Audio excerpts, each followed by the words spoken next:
শেখ হাসিনার পা ছুঁয়ে আর কদমবুসি করতে পারবো না। তো একজন রাষ্ট্রপতি যখন বলে প্রধানমন্ত্রী সম্পর্কে যে তার পা ছুঁয়ে কদমবুসি না করতে পারাটাই তার সবচেয়ে দুঃখের কারণ, তারপরে কি আর সেই ইনস্টিটিউশন আর থাকে? তো সেই ইনস্টিটিউশন তো নাই।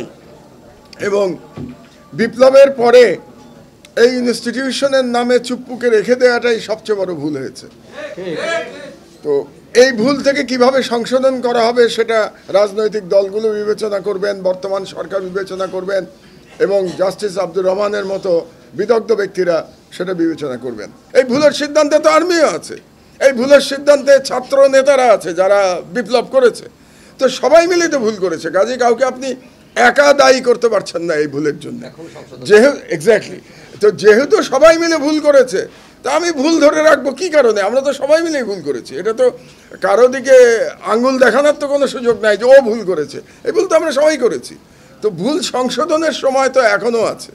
কাজে আমি মনে করি, এবং আমি বারে বারে এটা বলেছি, যে বাংলাদেশে এখন উচিত এই একটা বিপ্লবী সরকার করা, যেখানে প্রফেসর ইউনূস রাষ্ট্রপতির দায়িত্ব গ্রহণ করবেন, এবং এই পিরিয়ডের জন্য কোনো প্রধান উপদেষ্টা থাকবে না, তিনি দুটো পদেই থাকতে পারেন, কোনো অসুবিধা নেই। এর আগে ছিল বাংলাদেশে প্রধান উপদেষ্টা এবং রাষ্ট্রপতি একজন ছিল না, ইয়াজউদ্দিন সাহেব ছিলেন তো প্রধান উপদেষ্টা এবং রাষ্ট্রপতি।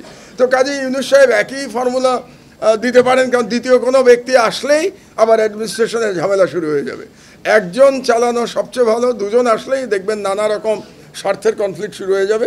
কাজে ইউনূস সাহেবই প্রধান থাকবেন, দুটো পদেই থাকবেন, এবং বাংলাদেশে একটা বিপ্লবী সরকার হবে, অথবা বিপ্লবী জাতীয় সরকার হবে, যদি সব রাজনৈতিক দলগুলো সেখানে তাদের রিপ্রেজেন্টেটিভ পাঠায়।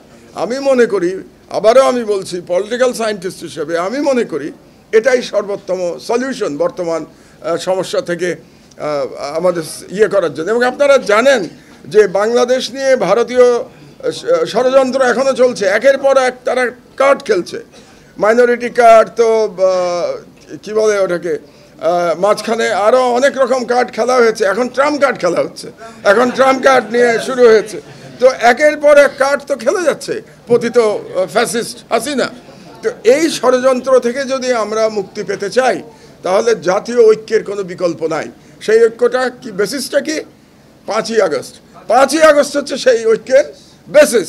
তো 5ই আগস্টের বেসিসে আমরা যদি ঐক্যবদ্ধ হয়ে একটা সরকার গঠন করি, এবং এই সংবিধানকে গুড বাই বলে ফেলি, এবং আগামী সংবিধান রচনার ব্যাপারে একটা সিদ্ধান্ত নিয়ে নেই, তাহলে আমি মনে করি জাতি অনেক বিপদ থেকে রক্ষা পাবে।